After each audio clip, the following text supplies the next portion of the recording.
Max బాబు, మా inspector Suresh గారిని చూడండి. కట్టింగ్లన్నీ పోను నెలకు 4,500 రూపాయలు సంపాదిస్తున్నారు.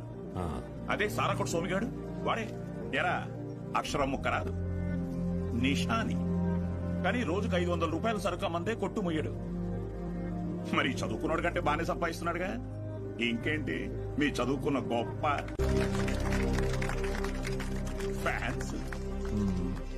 ఇందాక మీరు ఈ ఊరి ఇన్స్పెక్టర్ని సురేష్ గారు అన్నారు. సారా అమ్మే సోమరాజుని సోమి గాడు అన్నారు. పాపారావు గారు, డబ్బు ఎలాగైనా సంపాదించుకోవచ్చు, కానీ మర్యాదని చదువు మాత్రమే సంపాదించి పెడుతుంది.